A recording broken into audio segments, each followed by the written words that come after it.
Happy Sunday, salam sukacita buat semua keluarga NDC, seluruh jemaat dan umat Tuhan terkasih. Saya percaya hari ini adalah hari yang penuh dengan berkat dan sukacita dari Tuhan. Amin.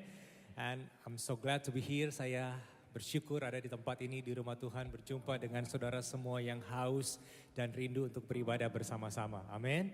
Mari siapkan hati kita mau memuji Tuhan, kita mau menyembah Tuhan.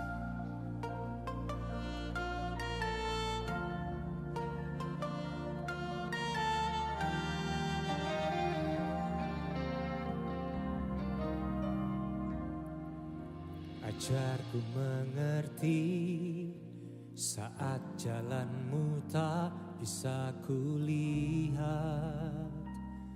Kau tetap setia, ingatkan ku lagi. Hidupku ada di dalam tanganmu. Rancanganmu Tuhan indah dan mulia.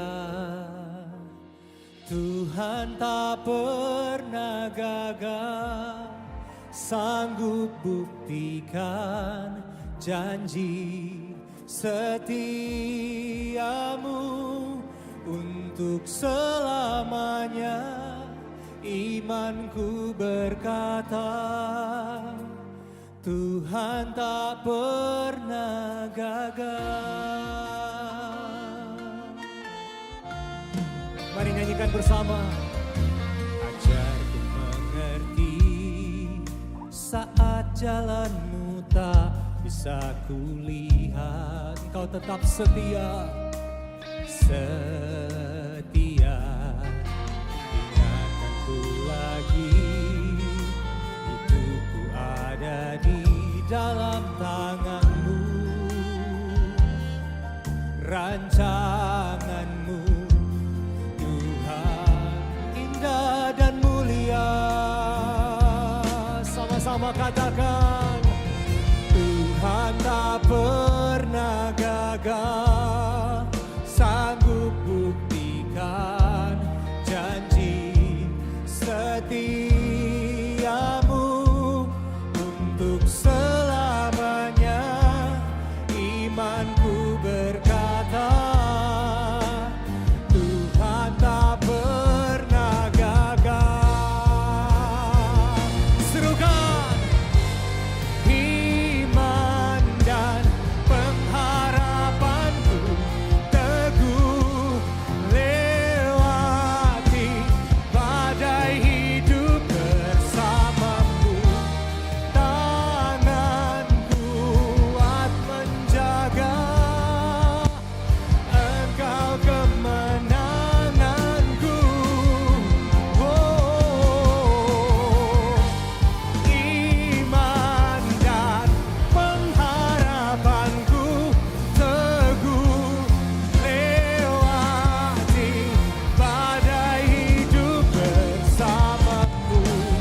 Tangan kuat menjaga, Engkau kemenanganku.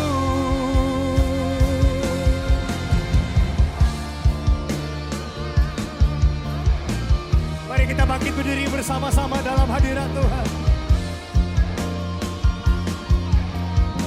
Nyatakan imanmu kepada Tuhan. Dia Allah yang setia. Dia Tuhan yang tidak pernah gagal. Amin. Mari angkat kedua tanganmu, sama-sama serukan. Tuhan tak pernah gagal, sanggup buktikan janji setiamu untuk selamanya. Imanku berkata, Tuhan tak pernah gagal, sanggup buktikan, sanggup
setia, Tuhan kau setia. Oh, haleluya, haleluya. Kami sembah Engkau. Terima kasih Tuhan, terima kasih Tuhan. Sembah Allah yang setia, sembah Allah yang tidak pernah gagal, Allah yang luar biasa. Oh, kami tinggikan namamu, kami agungkan namamu Tuhan.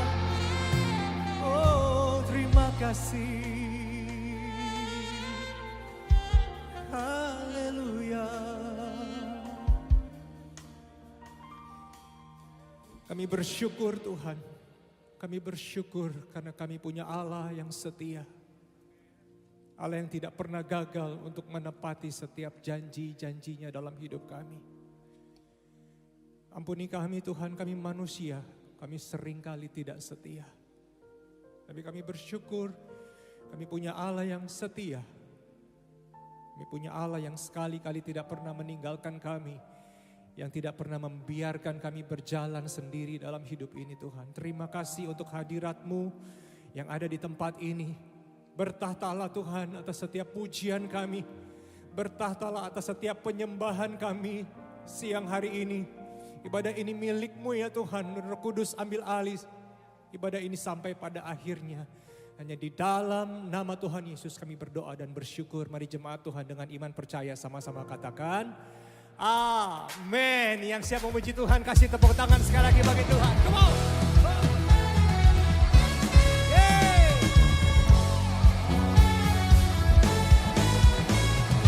Kasih Allah tak berkesudahan, selalu baru setiap hari. Rahmat-Nya pun tak pernah berakhir seumur hidupku. Kasih Allah tak berkesudahan, selalu baru setiap hari. Amin. Rahmat-Nya pun tak pernah berakhir seumur hidupku. Come on. Dengan sukacita ku kan menari, dengan sorak-sorai memuji-Mu, ku naikkan pujian, haleluya. Nyanyi bagi Dia Sang Raja, nyanyi bagi Dia Sang Raja. Kasih Allah tak berkesudahan, selalu baru setiap hari. Rahmat-Nya pun tak pernah berakhir seumur. Dengan sukacita, dengan sukacita menari, dengan sorak-sorai memuji-Mu Tuhan.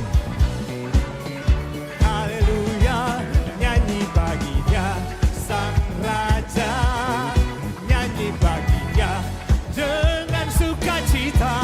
Dengan sukacita ku kan menari, dengan sorak-sorai memuji, menaikkan pujian, haleluya.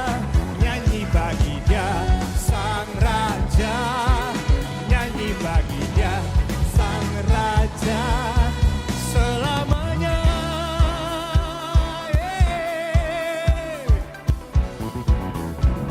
Mari umat Tuhan bernyanyi bagi Tuhan kita, bersorak bagi Tuhan kita, dan kita mau menari bersama buat Tuhan kita.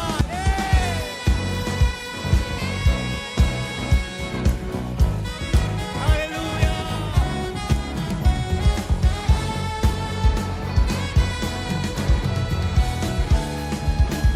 Come on. Dengan sukacita ku kan menari,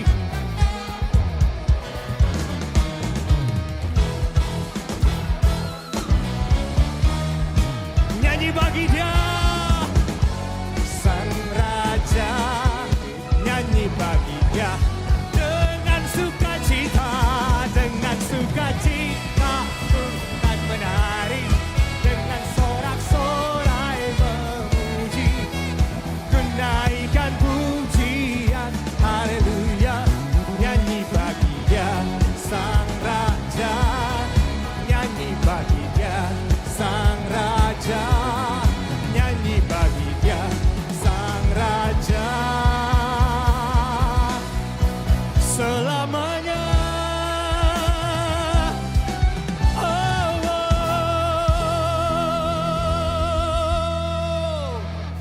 kasih tepuk tangan buat Tuhan, harus yang lebih dahsyat lagi.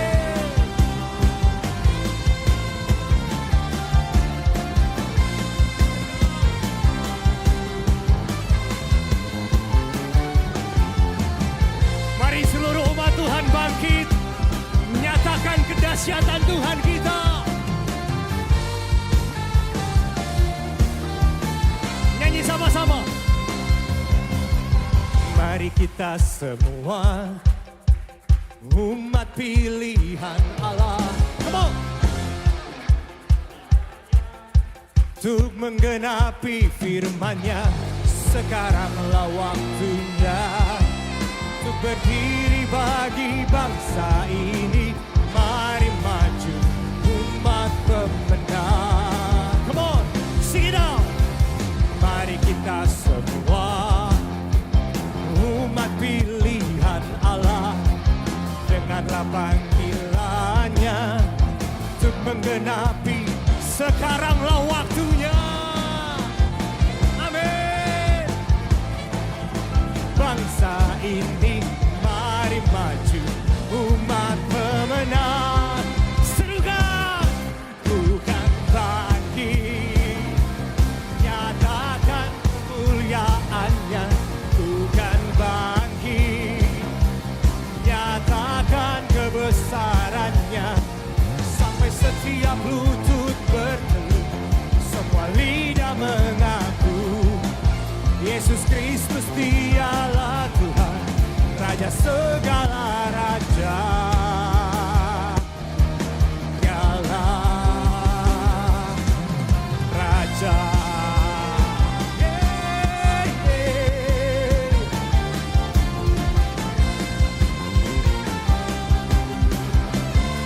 Mari kita semua, mari kita semua umat pilihan Allah, dengarlah panggilannya. Sekaranglah waktunya untuk berdiri bagi bangsa ini. Mari maju umat pemenang. Come on, say, bukan bangkit, nyatakan kemuliaannya. Bukan bangkit, nyatakan kebesarannya. Sampai setiap lutut bertelut, semua lidah mengaku Yesus Kristus dialah Tuhan, Raja segala raja. Dialah Raja, Raja.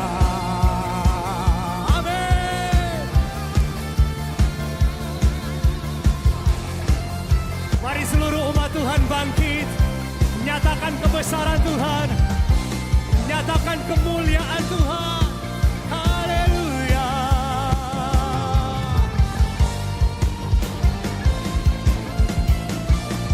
Come on. Bukan bangkit, everybody say. Bukan bangkit, yes Lord. Sampai setiap lutut bertelut,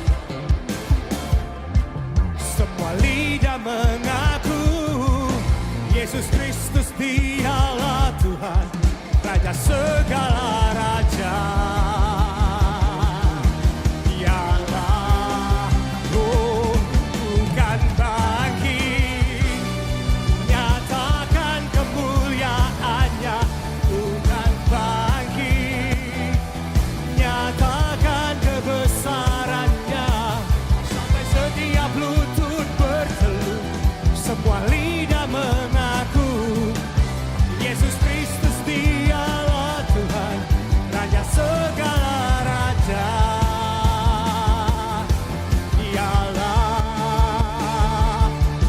Raja, dialah Raja, dialah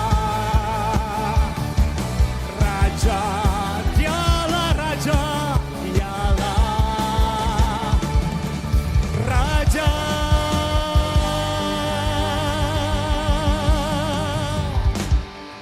Berikan sorak-sorai sekali lagi yang paling dahsyat bagi Tuhan. Haleluya. Silakan duduk, saudara. Shalom Jemaat NDC, senang sekali saya Lisa masih dapat menjumpai Anda kembali dalam NDC News. Gunakanlah aplikasi NDC untuk mengetahui jadwal ibadah dan melakukan seat booking. Ikuti Revival Night setiap Senin, Rabu, dan Jumat pukul 20 di YouTube channel NDC. NDC Woman akan mengadakan ibadah gabungan kebaktian Padang pada Kamis 16 Maret. Dengan demikian, ibadah onsite NDC Woman di NDC Living World ditiadakan. Encounter Night diadakan pada Rabu 15 Maret pukul 19 bertempat di NDC Living World. Renungkanlah firman Tuhan melalui Revive dan Revive Talks yang tersedia di platform media sosial dan aplikasi NDC. Persepuluhan dan persembahan dapat diberikan dengan cara melalui kotak-kotak persembahan, melalui transfer bank ke rekening BCA, menggunakan mesin EDC BCA yang terdapat di counter, melalui website dan aplikasi NDC di menu Giving, atau dengan melakukan scan kode QR menggunakan beberapa aplikasi berikut ini. Mari kita bawa persembahan kita kepada Tuhan dengan hati yang bersyukur. NDC mengadakan audisi singer. Bagi jemaat yang rindu melayani, dapat scan kode QR berikut atau menghubungi counter ibadah untuk informasi selengkapnya. Di mata Tuhan, melayani anak-anak adalah suatu tugas yang penting. Mereka adalah kepunyaan Tuhan dan masa depan generasi ilahi. Mari bangkitkan generasi ini dengan memberikan yang terbaik untuk anak-anak kita. NDC Kids membutuhkan volunteer yang melayani anak dengan penuh kasih dan sayang. Daftarkan diri Anda melalui scan QR di counter atau aplikasi NDC di menu pendaftaran volunteer. Bagi jemaat yang rindu melayani dalam bidang research and development yang berkaitan dengan analisa dan statistik, daftarkan diri saudara sebagai tim R&D Ministry. Berikut persyaratannya. Pendaftaran dilakukan melalui aplikasi NDC di menu pendaftaran volunteer bagian R&D Ministry. Sistem penggembalaan dan pemuritan di NDC adalah melalui core. Dulu saya orangnya sangat tertutup, namun sejak saya masuk core, saya menjadi lebih terbuka. Saya dapat menceritakan masalah saya dan adik saya, khususnya adik saya yang mengidap penyakit skizofrenia, yang dimana mereka memberikan support kepada saya dan adik saya, mendoakan kami dan juga menerima kami apa adanya. Sehingga kondisi adik saya saat ini menjadi lebih baik. Saya bersyukur telah bergabung di dalam core. Bergabunglah di core sekarang juga, hubungi kantor ibadah atau daftarkan diri Anda melalui aplikasi NDC di menu Join Core. Berikut hotline NDC yang dapat dihubungi jika saudara membutuhkan pelayanan dari gereja. Kami segera menghubungi dan melayani saudara. Sekian NDC News yang dapat kami sampaikan. Terima kasih atas perhatian Anda dan Tuhan Yesus memberkati.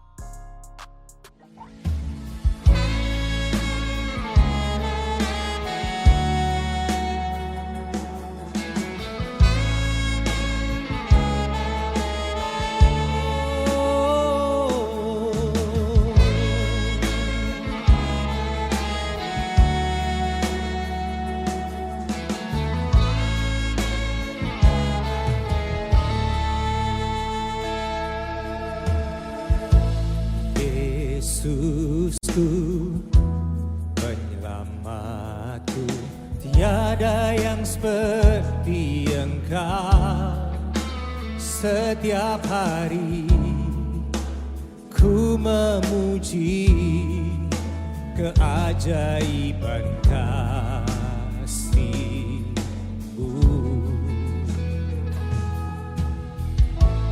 Penghibur, pelindung, menara kekuatan, biarlah semua yang bernafas tak berhenti menyembah-Mu. Serukan nyanyi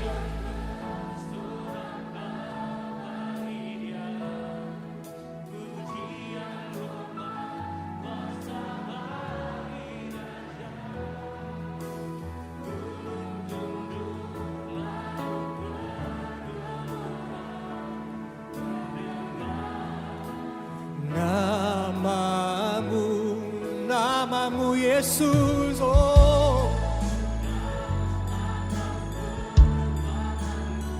haleluya.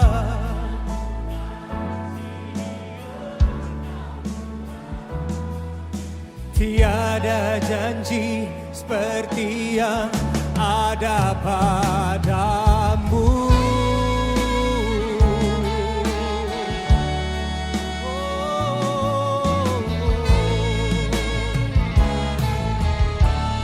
Kaulah penghibur kami,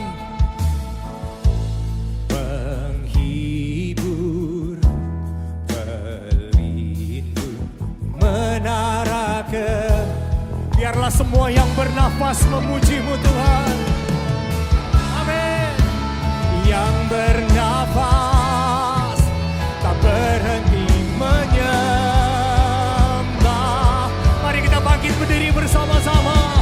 Katakan, nyanyi dan bersoraklah bagi Dia. Pujian bagi-Mu Tuhan, bagi Raja.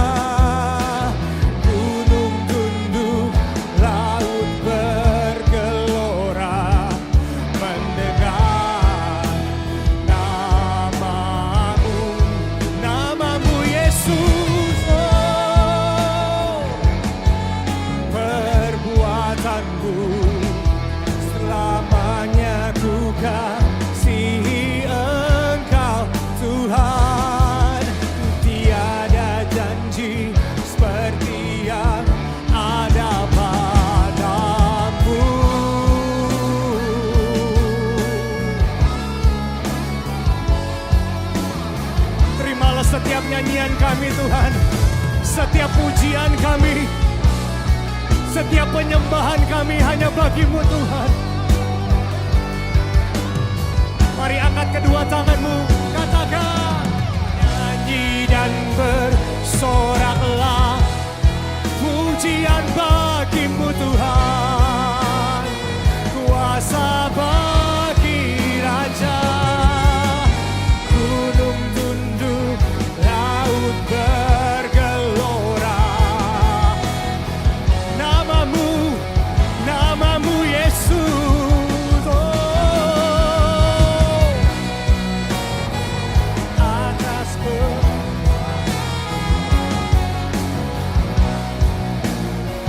kasih Engkau Tuhan, tiada janji seperti yang ada.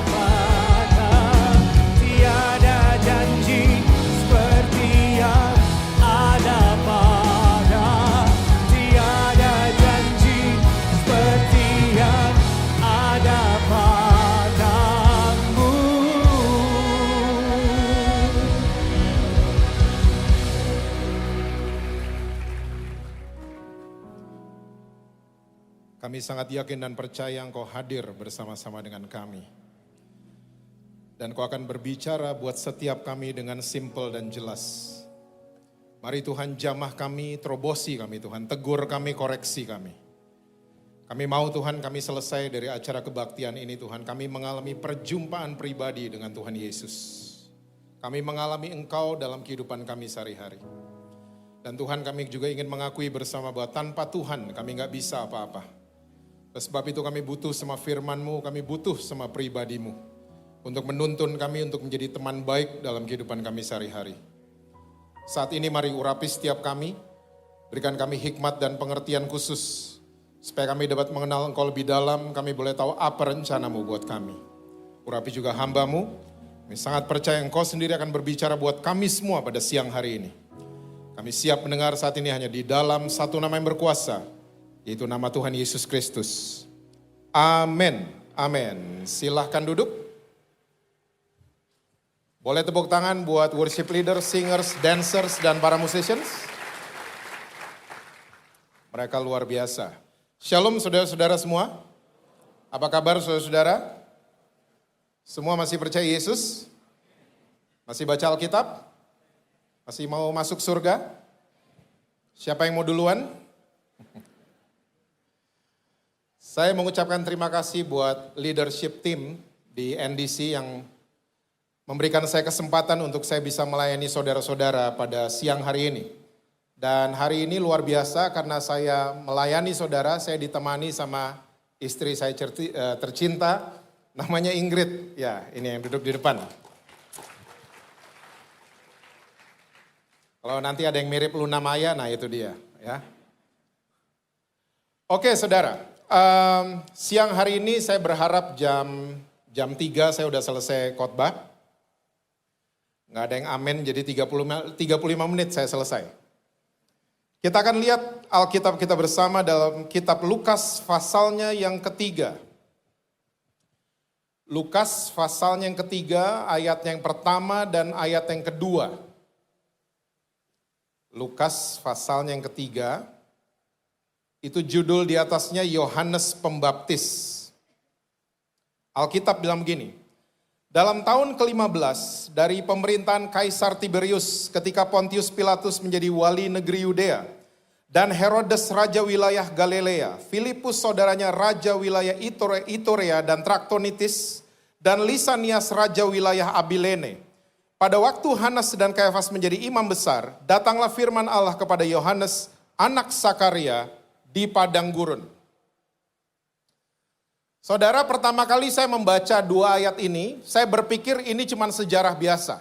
Herodes begini, Filipus begitu, ya Lisanias begini, semuanya punya jabatan gitu loh. Dan waktu saya mau lanjut ke ayat yang ketiga, seperti ada suara jelas sekali dalam benak saya mengatakan gini, Jess, baca yang benar. Baca yang benar. Nah, saya mau bacakan buat saudara sekali lagi ayatnya yang kedua. Pada waktu Hanas dan Kayafas menjadi apa saudara?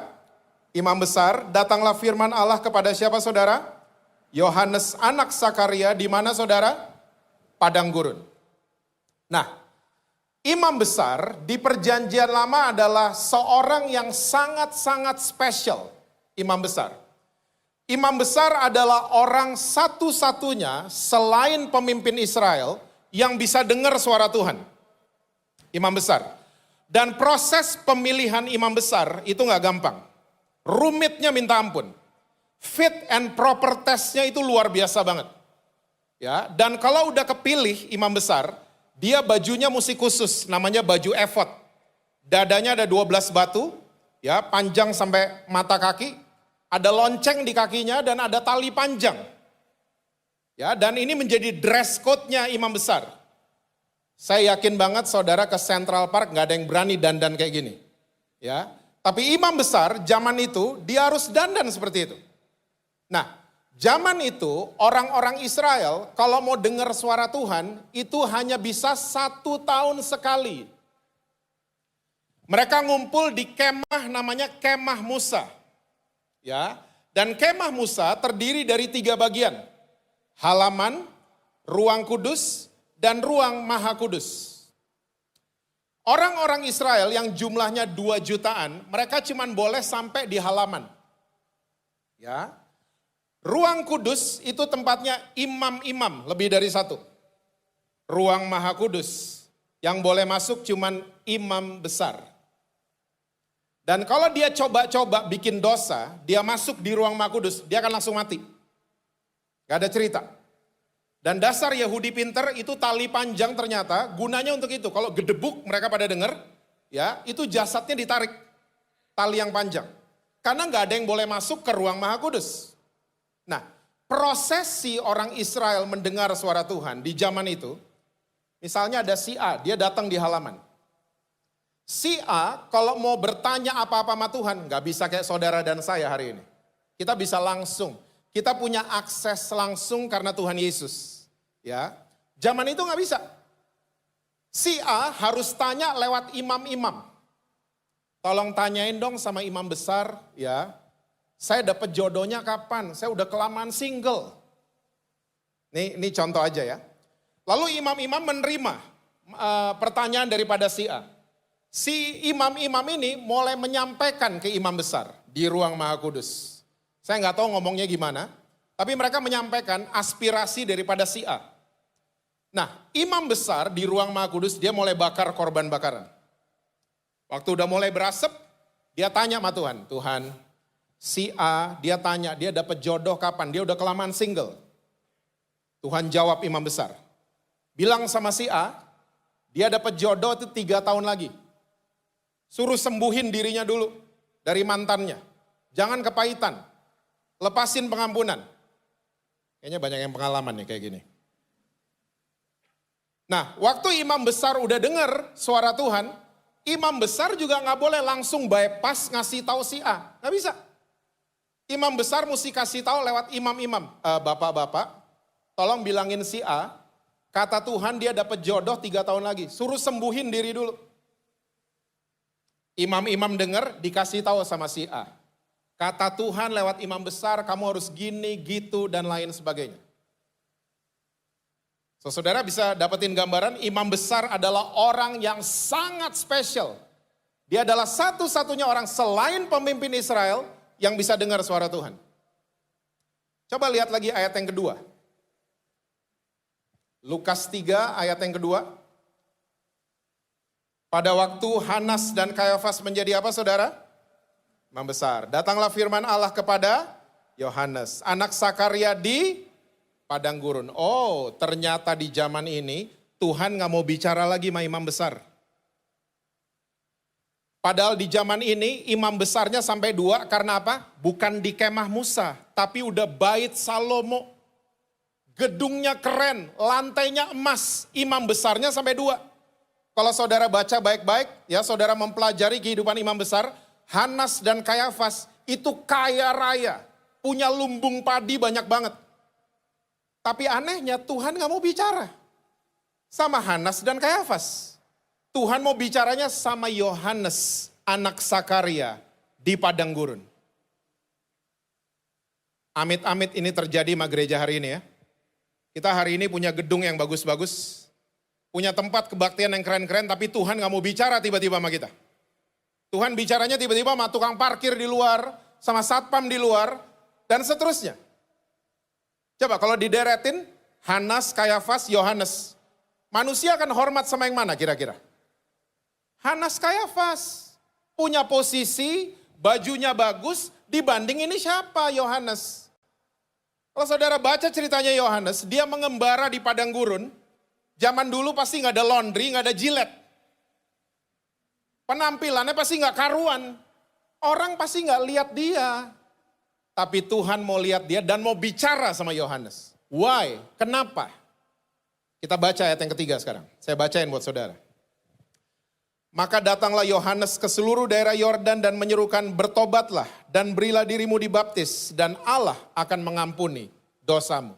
Oh, ternyata Yohanes kalau dengar apa-apa respon. Dia langsung pergi ke seluruh daerah Yordan dan memberitakan untuk bertobat. Dan orang-orang itu diajak untuk mau nggak dibaptis. Itu Yohanes. Hatinya pengen lihat generasinya berbalik kepada Tuhan. Pertanyaan sederhana siang hari ini. Masih ada nggak that passion in our hearts? Masih ada nggak sih? Kita pengen lihat tetangga kita kenal Yesus. Masih ada nggak sih gitu-gituan? Kita pengen lihat sahabat SMA kita terima Yesus. Kita pengen lihat teman kantor kita tiba-tiba mengalami Tuhan. Masih ada nggak sih gitu-gituan? Atau kita udah bodo amat gitu loh? Kita ngelihat orang gak karuan, orang lagi tersesat jalannya, kita udah gak peduli. Karena salah satu gejala manusia di akhir zaman adalah mentingin diri sendiri. Be careful. Siang hari ini, saya akan sharing buat saudara-saudara, buat teman-teman semua, tentang hal yang namanya terang dan garam. Kita mulai dari terang dulu, saya gak akan berlama-lama di poin yang namanya terang. Tapi tolong ingat lagi bahwa terang adalah sumber solusi. Kita kalau kehilangan kunci di ruangan gelap, yang kita cari kuncinya apa tombol lampu? Tombol lampu. Karena tombol lampu itulah sumber solusi. Kuncinya pasti kelihatan ada di mana. Nah, terang itu sumber solusi, bukan sumber masalah. Coba mulai bertanya dan jawab masing-masing. Saya sumber solusi atau sumber masalah? Di keluarga, di gereja, di pelayanan, di restoran, di toko saya, dan seterusnya. Saya sumber solusinya Atau saya sumber masalahnya? Saudara pengen dong dengar, ada business owner bilang, oh itu karyawan saya dia jemaat NDC yang jam 1 siang. Wih, karena ada dia, company kita cuan. Dia performnya begini. Jam kerja 7.30, jam 7 pagi dia udah datang. Padahal saya tahu dia melayani di gereja. Wih, itu hebat itu orang. Saudara pengen dong dengar kayak gitu? Atau pengen dengar sebaliknya? Itu jemaat NDC kan, jam 1 siang. Aduh, datang kantor telat melulu, alasannya doa semalam suntuk. Gak perform, bikin rugi, attitude-nya jelek, ngambekan, baperan. Saudara gak pengen dong dengar gitu? Saya percaya saya sedang memandang jam 1 siang ini, muka-muka sumber solusi. Kita nih terang, ya. Jadilah sumber solusi dimanapun saudara berada. Nah, saya akan langsung bahas soal garam.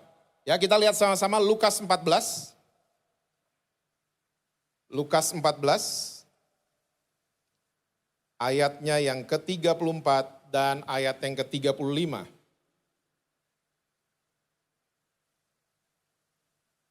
Lukas 14, ayat 34 dulu ya. Garam memang baik, ini Yesus yang ngomong. Tapi jika garam juga menjadi tawar, dengan apakah ia diasinkan? Ini ayat sepanjang 2021, saya renungin banget. Tuhan, emang ada garam bisa tawar? Saudara pernah ketemu garam jadi tawar? Kalau pernah ketemu, tolong DM saya. Karena saya gak pernah ketemu, garam jadi tawar tuh gimana? Nah, ternyata gini. Kita nih kalau baca Alkitab, kita perlu tahu Yesus tuh lagi bicara sama siapa? Audiensnya tuh siapa? Dan dia tuh bicara sebelum salib atau sesudah salib. Kita mesti ngerti, supaya apa? Kita nggak goreng-goreng ayat sembarangan. Ya. Nah, ini ternyata ayat 34, Yesus ini lagi ngomong sama pengusaha garam di tepi laut mati. Pengusaha garam, apa kerjaan mereka? Mereka memproses air asin menjadi bubuk garam. Itu kerjaan mereka. Dan di zaman itu mereka masih lack of information. Apa tuh? Mereka masih kekurangan info. Ya, air pasang kapan, air surut kapan, masih kurang gitu-gituan. Ibu-ibu yang senang di dapur, kita kalau masak keasinan, kita bisa improvisasi. Betul apa betul? Makanan keasinan kita bisa improve, betul ya? Makanan kemanisan kita bisa improve. Tapi kalau bikin kue, is a one way ticket. Bikin kue gak bisa sembarangan, mesti detail. Ada yang kelewat, gak jadi itu kue. Ya, telurnya terlalu dingin, bantet kuenya. Ovennya mereknya baru, kita pikir settingannya sama, gak jadi kuenya. Mesti dikulik semuanya dulu. Orang bikin kue itu detail. Nah, orang yang memproses air asin jadi bubuk garam, itu sama persis kayak orang bikin kue. Mesti detail, gak ada yang boleh kelewat. Nah, ini pengusaha-pengusaha belum tahu air pasang datangnya kapan, air surut itu kapan. Tiba-tiba mereka lagi kerja nih, air pasang. Kerjaan mereka kena semua. Dan waktu kena air pasang, beberapa mineral terbawa balik ke laut mati. Dan waktu kebawa balik ke laut mati, yang ketinggalan ini, nah ini dia, waktu mengering, dia jadi tawar garamnya. Kehilangan beberapa mineral. Dan akhirnya dibuang, Matius yang catat. Dan diinjek-injek orang, karena apa? Jadi batu mineral di pinggir pantai. Diinjek-injek orang, jadi batu soalnya. Gak ada gunanya lagi. Nah ini maksudnya Yesus seperti itu. Oke? Lanjut ayat 35. Apa tuh? Tidak ada lagi gunanya. Baik untuk ladang maupun untuk pupuk. Dan orang membuangnya saja. Siapa mempunyai telinga untuk mendengar, hendaklah ia mendengar. Kita suka dengar gunanya garam tuh banyak. Tapi ternyata menurut Yesus, gunanya garam tuh dua. Karena Yesus menunjuk saudara dan saya, kita adalah garam dunia. Betul apa betul? Saudara nggak akan pernah ketemu di Alkitab ada ayat yang menyatakan you are the salt of the kitchen. Nggak ada. Nggak ada kan? Kita garam dapur, nggak ada. Yang dibilang kita garam dunia, bahasa aslinya kita garam tanah. Makanya gunanya dua, makanya kita suka bahas kan di gereja, gunanya garam banyak. Tapi menurut Yesus cuma dua, gunanya garam banyak. Ya, kita kalau sakit gigi nggak ada ponstan, kita kumur pakai air, garam. Jangan sering-sering ya saudara, merusak email gigi. Ini kalau urgent aja. Ya, saya sama istri berapa bulan lalu kita naik gunung, bikin tenda. Bener-bener camping, bukan glamping, camping beneran. Habis tendanya jadi, kita bangun parit. Itu parit ditaburin sama garam. Biar apa? Kalajengking, bekicot, ular, mau masuk tenda mundur semua, kena garam. Ya, gaji tentara Romawi zaman dulu itu garam, bukan duit. Jadi tentara Romawi tiap akhir bulan telepon HRD, garam gue udah ditransfer belum? Kira-kira kayak gitu. Kira-kira doang. Oke? Dan masih banyak lagi kegunaan garam yang suka kita bahas di gereja, di rumah Tuhan. Tapi ternyata Yesus sampai dia pesan, kalau punya telinga hendaklah dengar. Karena dia bilang gunanya garam cuma dua. Untuk ladang sama untuk pupuk. Kita mulai dari ladang dulu. Bahasa Inggrisnya land. Ternyata bangsa-bangsa zaman dulu kalau perang, ya, kalau mereka perang, mereka rubuhin tembok kota musuh, penduduknya genosida, tahu istilah itu? Dibunuh semua penduduknya. Dan the closing of the war, penutupan perang, itu kota musuh ditembakin magaram. Pakai katapel raksasa, diarahin ke tanahnya musuh. Biar apa? Biar tanah kota musuh tidak subur lagi. Karena dilemparin magaram. Mulai dapat? Ternyata saudara dan saya ada di muka bumi ini. Kita ditunjuk sama surga untuk membuat musuh tidak subur. Halo? Ternyata saudara ada di kantor saudara untuk membuat musuh tidak subur di sana. Tapi masalahnya yang terjadi adalah orang Kristen kalau Senin sampai Sabtu, kita ikut-ikutan gabung sama musuh. Kok belaga lupa? Kita ikut-ikutan. Kita bunuh ajudan sendiri. Itu kasus apa ya? Saya lupa. Apa sih? Kita gitu-gitu. Di tempat kita bekerja, kita malah associate. Kita satu frekuensi sama kerajaan kegelapan. Karena apa? Kebenaran ini yang Yesus katakan dibutain sama iblis. Garam yang terjadi hari ini di tubuh Kristus adalah garamnya disimpan di plastik. Cuman dibuka kalau hari Minggu. Tapi Senin sampai Sabtu nggak pernah disebar di mana-mana. Nah ternyata tugas saudara dan saya, kita nih melemahkan kerajaan kegelapan. Yang setuju bilang amin. Itu tugas kita. Karena ada kita di kantor A, tiba-tiba ya korupsi turun di sana. Karena ada kita di kampus tertentu, tiba-tiba kumpul kebo turun di sana. Buffalo Gathering. Salah ya bahasa Inggrisnya ya, bukan itu ya. Tiba-tiba semua turun.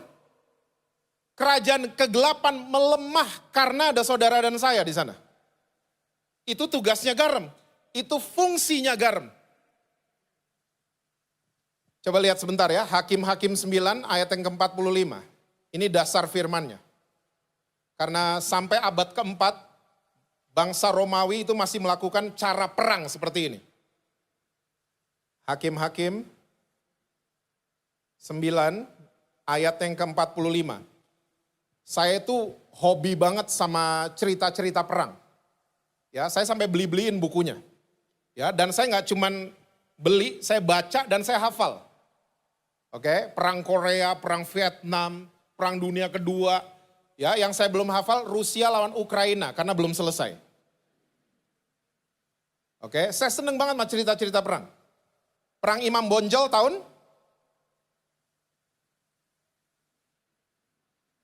Gak ada yang tahu ya? Tahu Imam Bonjol? Bukan nama jalan loh, nama pahlawan. Perangnya tahun 1821 sampai 1827, namanya Perang Paderi. Oke, kayaknya yang paling gampang perang Diponegoro ya. 1825 sampai Maghrib 1830. Ya, paling gampang kayaknya itu. Saya seneng banget sama cerita-cerita perang, oke? Jadi kalau Alkitab catat soal peperangan, saya bacanya tuh niat banget, oke? Nah ini dasarnya ya. Apa dibilang?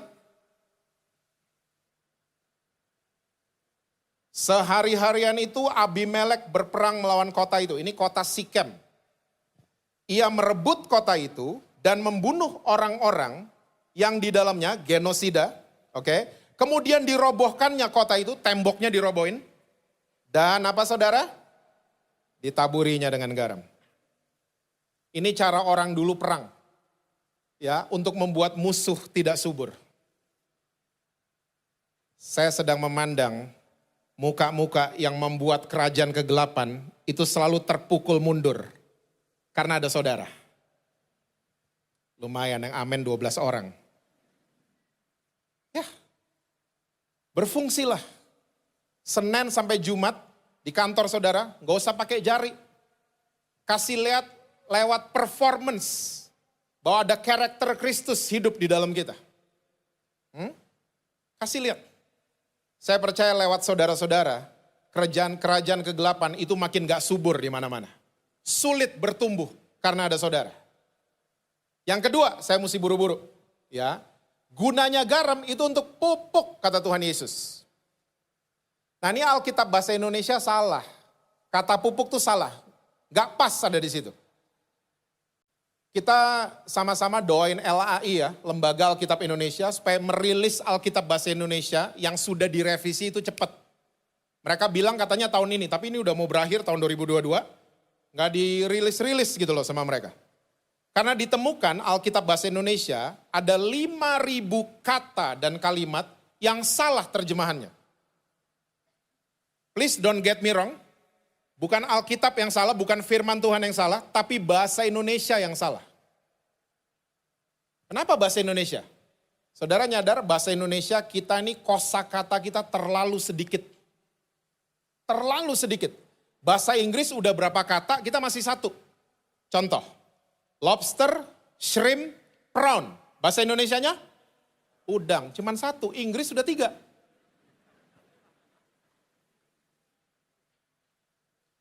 Swine, pig, pork. Bahasa Indonesianya? Babi, cuman 1. Inggris sudah 3.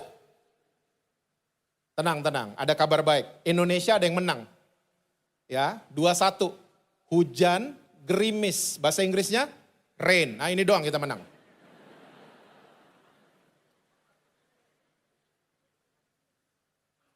Ada lagi yang menang 3-1 ada. Nasi, beras, padi. Bahasa Inggrisnya rice. Nah ini doang, udah. Gak ada lagi kita yang menang. Itu ya orang Indonesia kalau gak pernah baca Alkitab bahasa Indonesia, dia baca Yohanes 2, bisa salah tangkap loh. Yesus ngerubah air jadi anggur. Pernah baca? Itu yang benar bahasa Inggris. Jesus turn water into wine. Itu yang benar. Wine diterjemahin bahasa Indonesia, anggur. Grape diterjemahin bahasa Indonesia, anggur juga. 2-1, kalah Indonesia. Kita suka nyanyi kan, anggur baru tercurah. Enggak, yang dicurah tuh wine. Anggur ditimpuk. Iya dong, hah?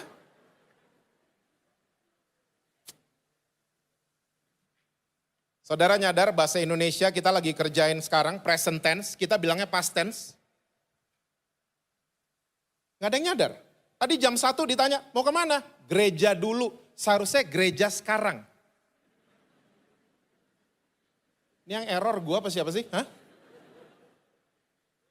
Kita kebiasaan kan, makan dulu, mandi dulu, ya ngantor dulu. Semua yang sekarang kita bilangnya pes. Baru pusing, gue udah pusing dari 15 tahun lalu. Bahasa Indonesia. Oke. So ini ayat salah satu korbannya. Pupuk tidak pas ada di situ. Kalau saudara, multimedia boleh ditampilin ini KJV, King James Version. Lukas 14 ayat 35. Adakah King James-nya?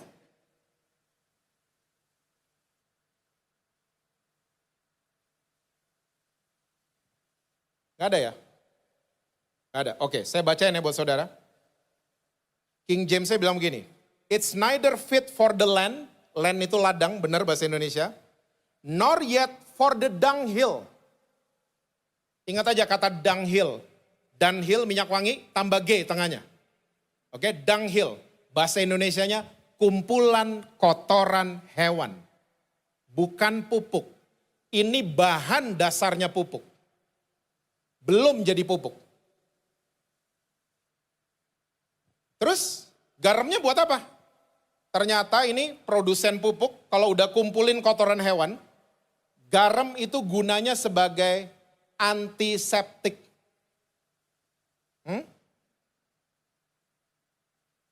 Garamnya itu ditaburin semua di kotoran hewan.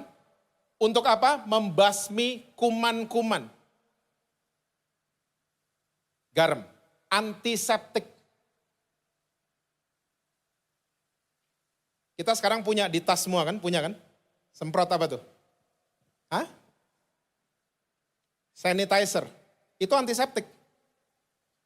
Kalau nggak disemprot, dia nggak ada gunanya. Dia mesti disemprot, baru kumannya mati. Nah, kita orang Kristen, seharusnya kalau kita garam, kita tuh jadi satu sama kuman-kuman.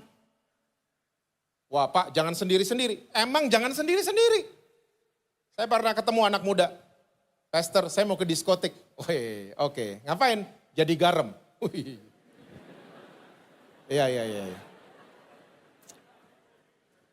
Saya tanya, mas siapa? Sendiri. Wah, blow on. Hah? Yesus aja ngutus muridnya berdua-berdua kok. Gak ada yang sendiri. Garam ditaburin di masakan juga gak ada yang satu butir kan? Rame.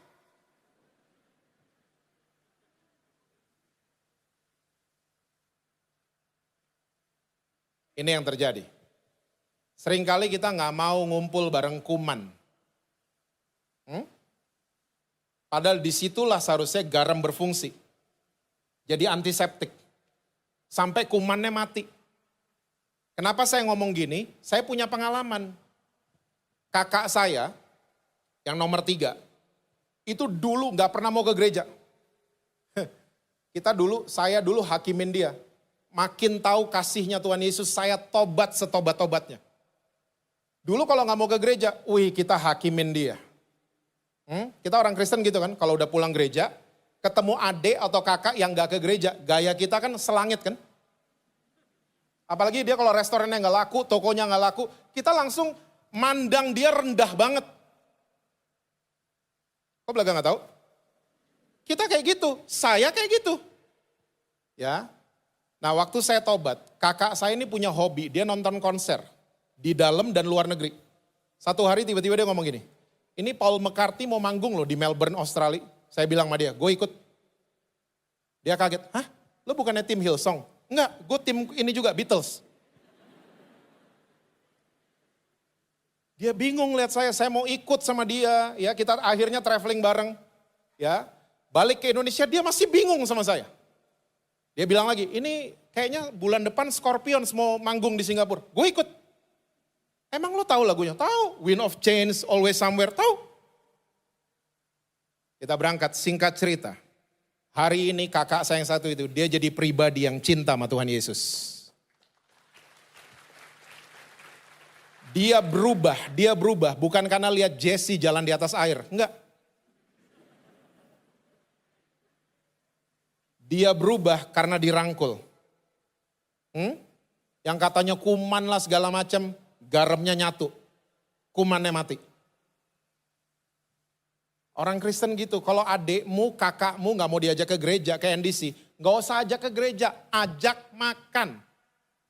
Hah? Sampai dia mau ikut di restoran, jangan dihakimin. Tadi jam 1 kenapa gak ke gereja? Jangan digitu-gituin. Ngobrol yang lain. Kalau dia senang musik, ngobrolin musik. Dia senang film, kapan yuk atur nonton sayap-sayap patah bareng. Dia senang bola, ngomongin bola. Bahwa hidup kadang-kadang di atas, kadang-kadang di MU. Sampai batuk. Gue Arsenal banget soalnya. Yes. Blend. Jangan misahin diri. Kita nggak akan lihat perubahan. Saya percaya waktu kita mulai berfungsi jadi garam. Janji firman Tuhan akan digenapi. Satu orang diselamatkan, seisi rumah saudara Tuhan akan selamatkan.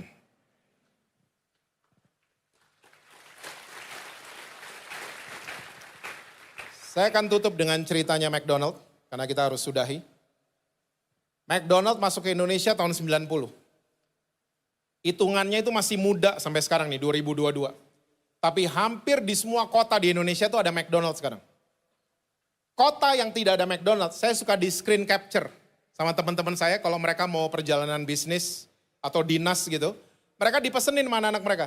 Dad, Ma, titip McD, nulisnya M-E-K-D-I. Titip. Anak-anak kecil lihat huruf M melengkung, warna kuning, McD, langsung gitu. Kenapa McD bisa fenomenal di Indonesia? Salah satu restoran selama pandemi tetap buka dan kuat, gak digoncang sedikit pun. McD. Ternyata saya ketemu jawabannya. McD masuk ke Indonesia, dia survei. Oh, orang Indonesia senang makan nasi. Marilah kita jual paket nasi. McDonald London gak jualan nasi. McDonald Paris gak jualan nasi. McDonald yang kayak warteg, cuman Indonesia. Ada nasi. Betul? Kalau saudara ke India nanti, amin? Gak ada yang amin kalau India. Maunya Eropa ya, Chin? Kalau saudara di India, itu daging Big Mac di sana gak pakai beef. Karena mereka udah survei, orang India mostly tidak makan sapi. McDonald di sana pakai daging lamb, domba. Dalam hitungan yang cukup relatif singkat, mereka merebut hati dunia. 1958, 2022, 1958 mereka berdiri di San Bernardino. Sampai hari ini udah 120.000 outlets di seluruh dunia. McDonald. MTV juga sama. Ya, MTV masuk ke Indonesia, walaupun sekarang udah stop airingnya, tapi mereka cek waktu itu tahun 95. Oh, orang Indonesia seneng dangdut.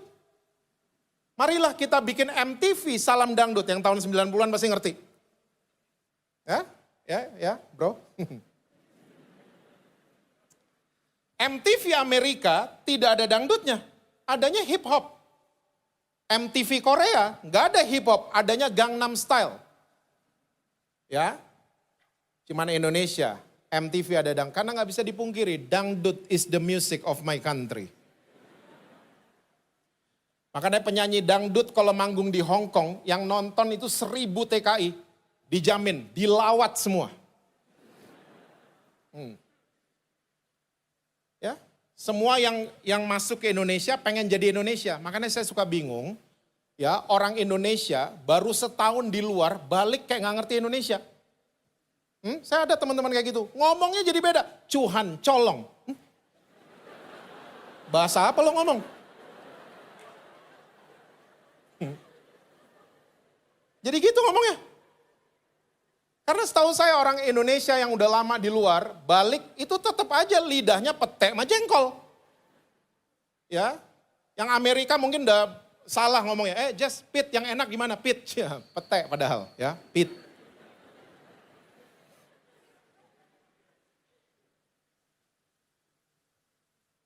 Gereja udah ratusan tahun di bumi Indonesia. Tapi kayak macan gak ada giginya. Karena apa? Garamnya disimpan di plastik semua. Gak disebar. Coba, kalau mulai disebar. Dan saudara baca Lukas 3 sampai selesai. Itu akhirnya waktu Yesus baru dibaptis. Itu daerah Yordan. itu langitnya terbuka dan kemuliaan Tuhan turun di situ. Saya percaya waktu kita mulai berfungsi jadi garam yang sesungguhnya. Ya, melemahkan kerajaan kegelapan, kita jadi disinfektan buat kuman-kuman dosa. Waktu kita mulai berfungsi, saya percaya satu hari nanti, di daerah Esparman, saudara akan lihat langitnya terbuka dan kemuliaan Tuhan turun di daerah ini. Dan banyak orang akan mengaku Yesus adalah Tuhan dan Juru Selamat. Amin. Tuhan berkati saudara-saudara semua. Saya minta dengan hormat Pastor Dennis.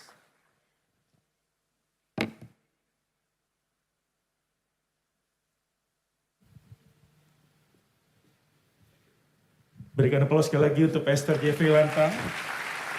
Terima kasih untuk pelayanannya, Tuhan Yesus berkati.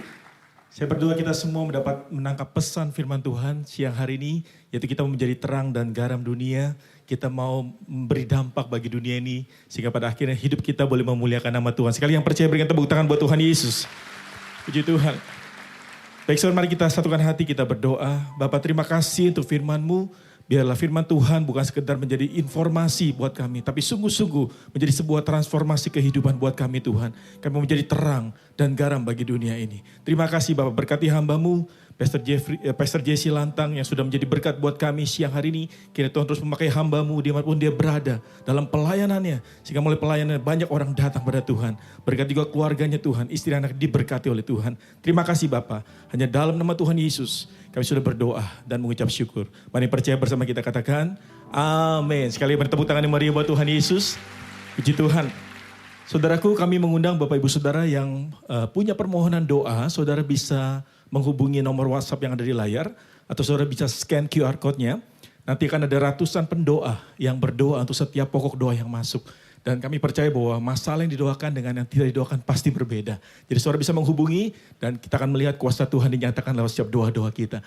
Dan kami juga mengingatkan jemaat NDC untuk bisa mengikuti acara Revival Night setiap hari Senin, Rabu dan Jumat pukul 8 malam di YouTube channel NDC Ministry. Di sana nanti kita akan berdoa bersama, memuji menyembah Tuhan, juga akan mendengar kebenaran firman Tuhan. Dan ada banyak kesaksian bagi mereka dilawat, mereka mengalami mujizat. Dan saya rindu setiap kita tetap setia dan kita percaya kita juga pasti akan dilawat oleh Tuhan. Sekali yang percaya boleh katakan amin, berikan tepuk tangan yang meriah buat Tuhan Yesus. Puji Tuhan.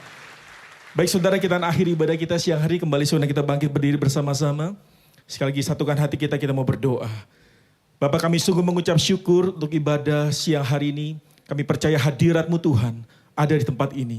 Ketika kami berdoa, memuji, menyembah Tuhan, Kau hadir tengah kami Tuhan. Dan kami percaya kalau Tuhan hadir, maka sesuatu yang besar pasti terjadi dalam tempat ini Tuhan. Kami rindu setiap kami boleh mengalami perjumpaan pribadi dengan Tuhan. Dan biar lewat kebenaran firman Tuhan, kami pulang menjadi pribadi yang diubahkan oleh Tuhan. Terima kasih Bapa. Kami berdoa untuk setiap pelayan-pelayan Tuhan yang sudah terlibat melayani, baik yang kelihatan maupun tidak kelihatan. Kami percaya jerih lelah kami dalam melayani Tuhan tidak sia-sia.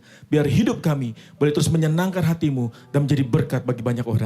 Terima kasih Tuhan. Kami juga berdoa untuk setiap jemaat Tuhan yang boleh setia beribadah hari ini, baik yang secara onsite maupun live streaming. Kami percaya Tuhan, kami pulang tidak sama seperti kami datang. Yang lemah sudah dikuatkan, yang sakit sudah disembuhkan, yang terikat sudah dilepaskan, yang putus asa, Tuhan berikan pengharapan yang baru, bahkan jalan keluar serta kemenangan Tuhan sediakan buat setiap kami. Dan sepanjang minggu ini, apapun yang kami kerjakan, Tuhan menyertai dan mengurapi. Jadikan hidup kami berhasil untuk hormat, kemuliaan bagi nama Tuhan. Terima kasih Bapa. Dan kalau sebentar kami akan kembali ke tempat kami masing-masing, kami percaya penyertaan Tuhan sempurna bagi kami. Dan sebelum kami berpisah, kami rindu untuk menerima berkat dari Tuhan. Mari yang terkasih, angkat kedua tanganmu, buka hatimu.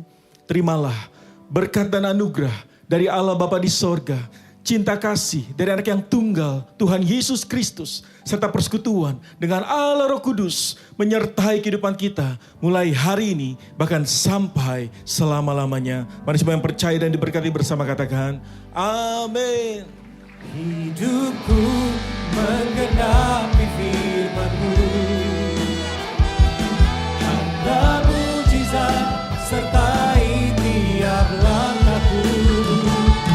Kau bersamaku di dalamku, menjadi bukti kebesaran-Mu. Happy Sunday, God bless you all.